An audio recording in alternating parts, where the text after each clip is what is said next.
This is NDTV, and you're watching NDTV. Welcome back. You're watching NDTV Profit. Let's pull up the stock excuse me, of REC. This stock is in under pressure, came out with fourth quarter earnings, which weren't as bad as one of its peers, Power Finance Corporation, but that stock is looking pretty weak today, down 4%. And of course, Pankaj spoke about the MSCI adjustment that will happen today, but despite that, that stock is down 4%. It will be included in the MSCI index, but weak. Now, I did get a chance to speak to the management about their earnings. I spoke with Mr. V Ramesh, the CMD of REC from Mumbai, and I asked him why the interest income for REC had moved lower. No, I mean, look at our performance. It's grown by about 11% compared to the last year.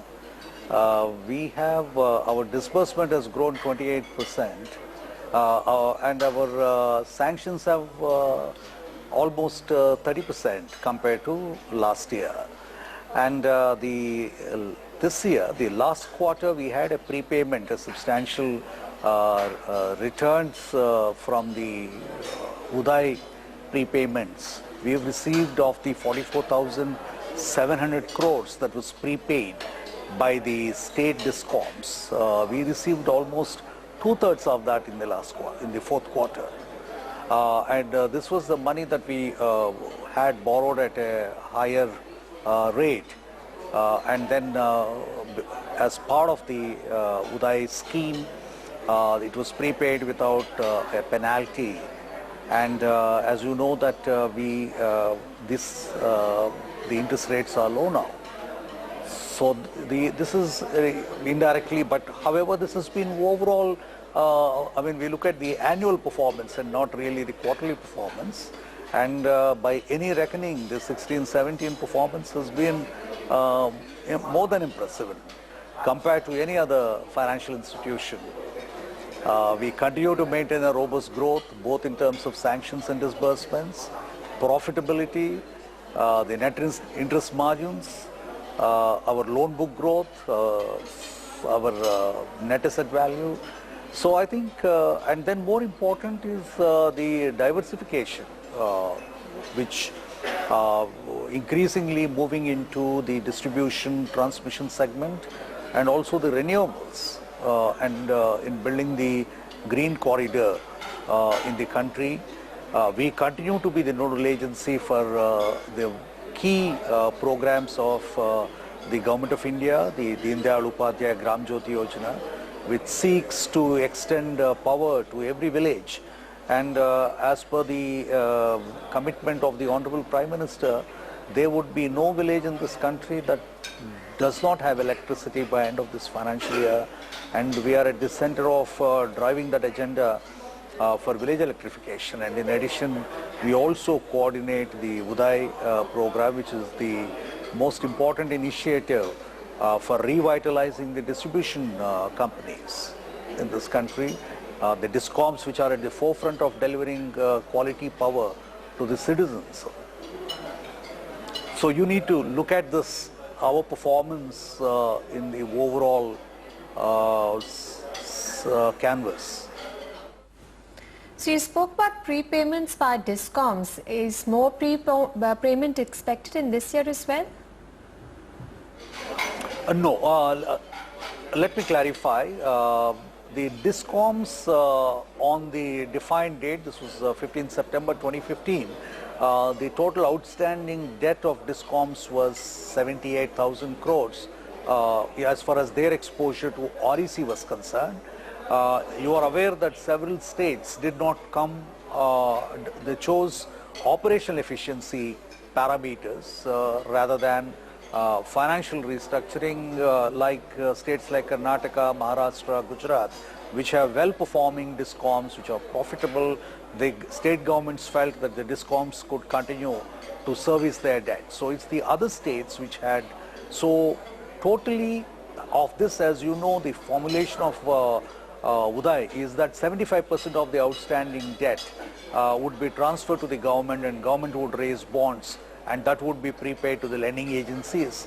and accordingly we received 44,700 crores, and much of it was received in 16-17 financial year, and a small part of it was received in the 15-16 financial year.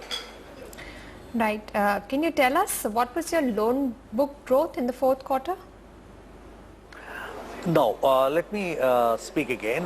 You know, the loan book growth has been not as robust as it had been in the past, essentially on account of prepayment of Uday. So because, you know, we got back this 44,700 crores, 42,700 crores, we didn't have to borrow that money.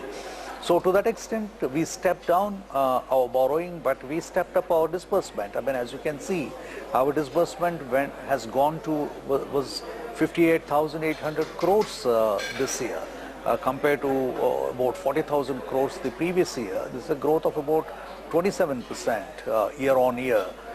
So we stepped up the volumes overall. So that's the main reason why our loan book is around 2,04,000 crores. It would have been otherwise maybe 2,40,000 crores. This year, during the current year, we have a plan to raise about 55,000 crores.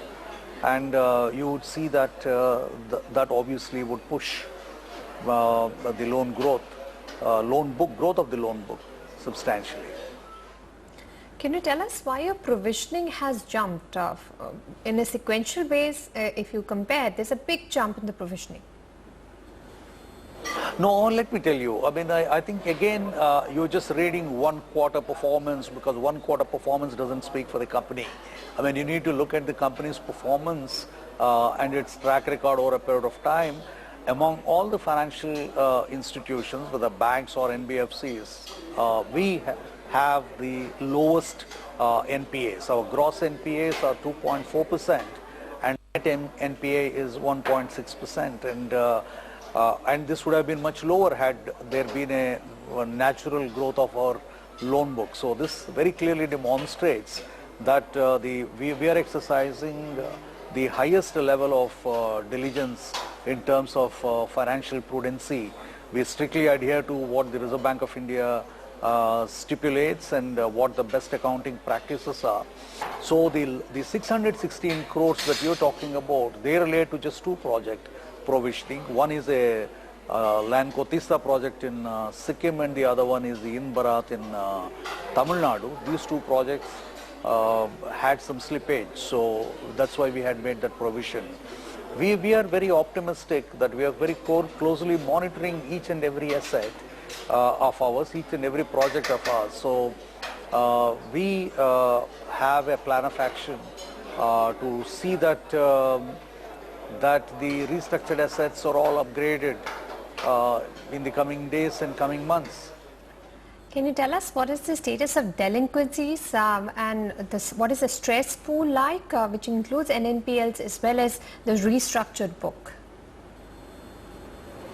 Yeah, I mean, you see, if you look at the restructured assets, again, you compare to any other with a loan portfolio, with an asset portfolio of about 2,10,000 crores. I mean, we have about 23,000 crores. Of these, the state sector carries about 10,000 crores. I mean, in fact, this has come down in the last quarter from the earlier 12,000 crores by about 2,000 crores. This is because the UP projects have come on board.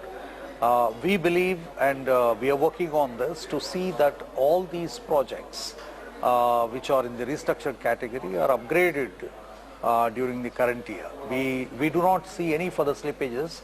That much I can assure you and the investors. But more important is that those assets that are in the stressed category, which are restructured, we will ensure that they are on track.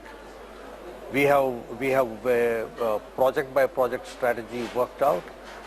We have special teams that are working on each of these projects, and I'm fairly confident that would not affect either our loan book growth, our level of disbursements, or our profitability.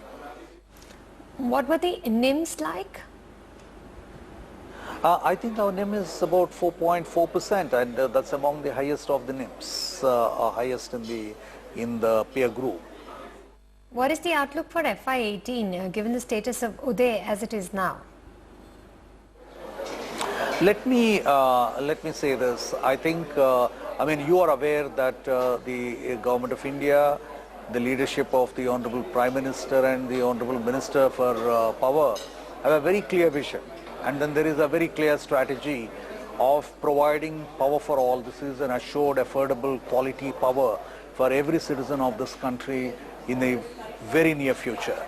Now, there is a very clear financing plan to both in terms of increasing the generation capacity within the next 5 years, carrying it from the current 325 gigawatts to 540 gigawatts, of which 175 gigawatts, that is 1,75,000 megawatts, to come from the renewables, the green energy. And then we are likely to have to achieve the Paris commitments well ahead of the 2030 deadline. And a substantial investment is being made in modernizing the interstate transmission lines and the intrastate transmission systems. And much more important, I mean, you talked about Uday, and Uday is a program for ensuring that the distribution companies, which are at the forefront of delivering quality power to the citizen, have the resources, have the infrastructure, have the services, have the capacity, and have the financial space to ensure that quality power is delivered to them. So this is working across the value chain, and REC is as a major financing, power financing entity, and also a nodal agency for implementing Deen Dayal Upadhyaya Gram Jyoti Yojana, which seeks to provide power to every household in this country. At the end of this financial year 17-18, there would be no village without power. That was the commitment the Honorable Prime Minister has made. And then you will continue to see that there is a transformational momentum in the power sector. It is expected that about 15 lakh crore investment would be required in the next 5 years in the power sector. So all this the REC would mobilize all its resources, its expertise, its experience, its pan-India presence, its association with the state utilities, the independent power sector players, with its other financial institutions, to see that we not only just sustain the 30% growth, but actually carry it to a much higher plane, both in terms of sanctions, disbursements, profitability. So the REC is one power sector development entity that you, the government, the clients, our shareholders, they can trust, and they continue to depend on us. Thank you so much for speaking with us.